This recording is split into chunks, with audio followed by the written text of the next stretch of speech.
Well, tell us how you really feel about Ty Gibbs, Larry Mack. Let's talk about it. Coming up next.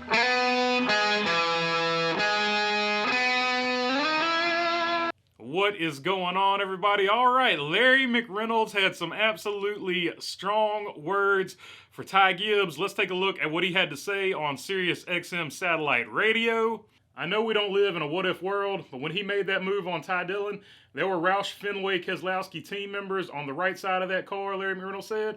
There are 2 NASCAR officials standing there, and if I hear one more person, one more announcer, one more human being say, he's just 19, okay then, don't race Cup. Go back and run Xfinity or go back and run late models until you learn how to carry yourself. I'm not buying that one. You're in the Cup Series. I don't care if you're 9, 19, or 49. You need to know when to and when not to. Man, this is probably the most aggressive I've ever seen Larry Mack or basically any other commentator other than Jeff Burton talking about Ross Chastain. I think this even goes above what Jeff Burton has said about Ross Chastain in some ways.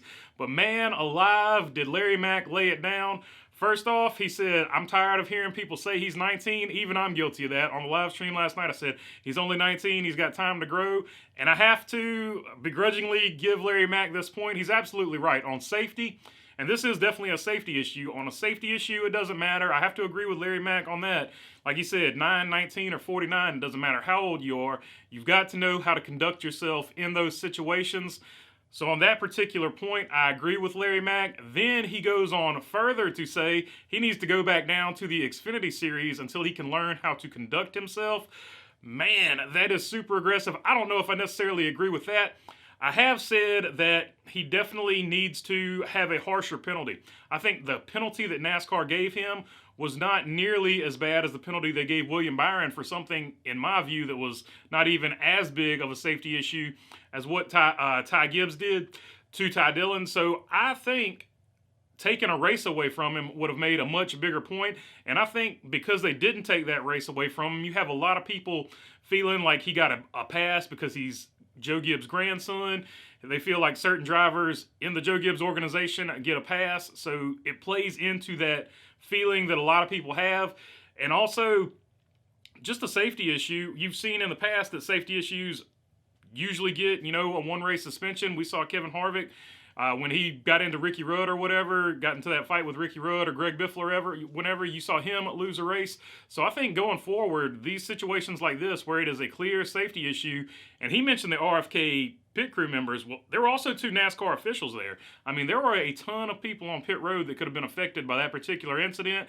So I think a one-race suspension is definitely in the cards, but man, I'm not going to lie to you, I was really surprised to see somebody come out this aggressively, somebody in the mainstream media come out this aggressively and talk about this, but I'm glad he did, because at the end of the day, it was definitely a really stupid thing to be done, and the penalty is almost non-existent. That $75K he's not going to miss.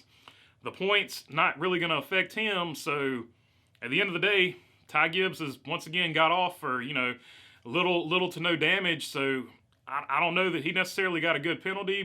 So in Ty Gibbs' defense, well, he did issue an apology, and, well, here's the apology right here.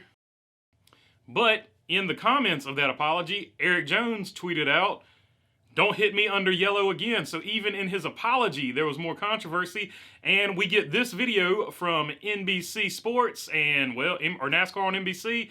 And here you go. Here is Ty Gibbs hitting Eric Jones under caution, not once, but twice. So Ty Gibbs just had a really, really bad race. Apparently he woke up and chose to be angry that morning. So it is what it is. Bad race for Ty Gibbs, and Larry Mack might be right. Man, I was not expecting that to be Larry Mack's reaction, but if you've made it this far, feel free to subscribe down below. All your subscriptions mean a whole lot to this channel, and hopefully I earned that subscription today. If you got a comment, a question, anything like that, leave it down in the comment section, and other than that, thanks for your time. Peace.